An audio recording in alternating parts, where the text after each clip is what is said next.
Promised Neverland Chapter 176 has just been released, and it's been a month since the latest chapter came out, and was the wait worth it? I guess? I mean, look, I love The Promised Neverland. It's one of my favorite series of all time at this point, but I do feel like waiting a whole month for this for a standard length chapter was kind of much at this point. And especially at this point in the story, unless it was going to be some big climactic thing, or maybe a longer chapter than original. But either way, I enjoyed the chapter. I really did. It was a pretty solid chapter. I just don't feel like it was worth waiting a whole month for. That's really the only issue I had with it. But anyway, so what happened in this chapter? So coming off from the last one, we see Emma making it to the farm that she was at. I believe it was Gracefield, and finds Phil, has a nice touching reunion, and everyone from Gracefield that was with Emma goes up, gives Phil a nice hug. The kids of that farm are in fact looking and questioning what's going on, and Sherry, one of the members of Gracefield House, goes up and greets everyone, excited and happy, while the mom currently in charge of that place is like, what the hell is going on? And then we see Isabella show up and like, we're free. All the farms are being abolished. So what this does imply is that not all of the moms and sisters were in fact in on the whole coup d'etat that Isabella had planned the whole time. So by saying that all the farms are abolished, everyone can finally be free, it was a shock, and it started bringing down to tears. I love the tearful reunion with Phil and Emma and everyone else. That was really good. So we then get a nice little inner monologue of Emma being like, we finally did it. All the farms are going to be dismantled. Every single one. And the humans can finally go to the human world. Not only that, but we do get an inner monologue of how Emma was kind of taking in all of the hardship. Like, all this stuff happened. Everything was really hard, scary. She felt discouraged, but if it wasn't for her friends around with her, she probably would have given up a long time ago. Because she had people to protect and people that were on her side, she was able to persevere and get through all that.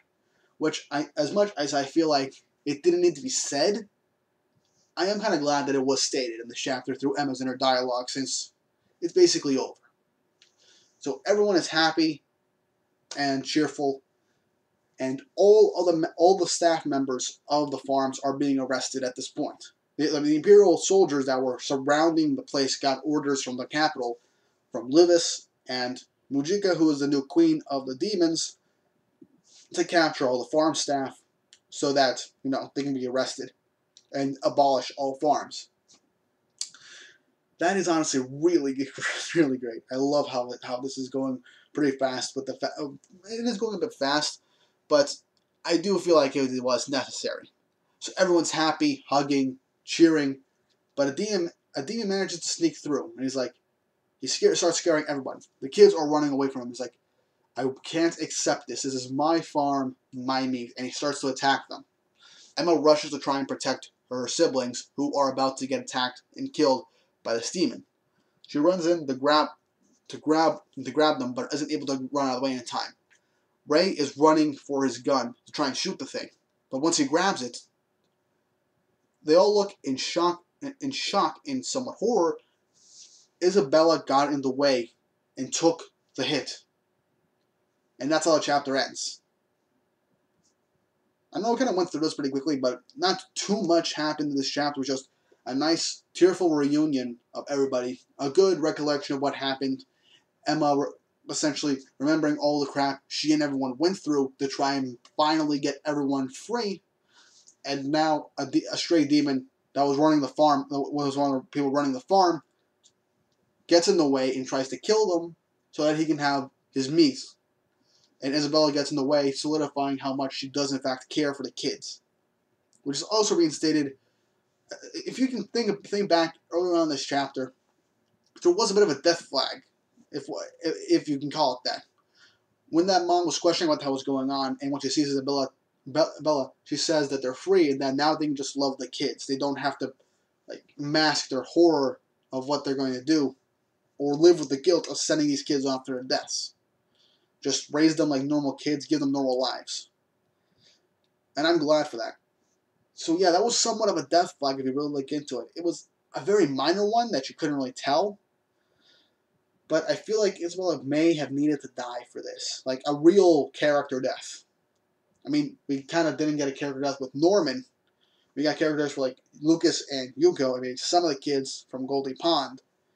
But other than that, no like super major characters aside from like Hugo and Lucas. So I am glad that we're finally getting a major character death. Also, Norman still hasn't gotten any kind of medicine yet for his condition, so there's a possibility that he could die, but I doubt it. I really do doubt it. But that's really all I gotta say. A pretty decent chapter. It wasn't worth a full month of waiting, but I enjoyed it nonetheless. I can't wait to see what happens next and how this final arc will cap off the series. But yeah, the one thing is that you can't end off every single series perfectly with a nice little bow. It's pretty hard to do. And with how Promised Neverland had Peter Rattray as the final villain, I know people are going to say that it's not the best. It's not going to stick the landing. But it can still stick the landing with a pretty good conclusion, especially if Isabella does, in fact, bite it. But yeah, overall, pretty good chapter. I enjoyed it. And I am glad we're not going to wait another month for the next chapter. I think it's coming out next week. Chapter 177, I believe. But yeah, all that's said and done. Really good chapter. I am looking forward to the next one. What did you guys think of this chapter? Was it worth the wait for you? Or was it not worth so much the wait? Was it a good chapter? Was it not as great as you thought it would be? Let me know in the comments down below. And what do you think will happen next and how the series will end up ending? But with all that said and done, hope you guys have an awesome day. And I'll see you around.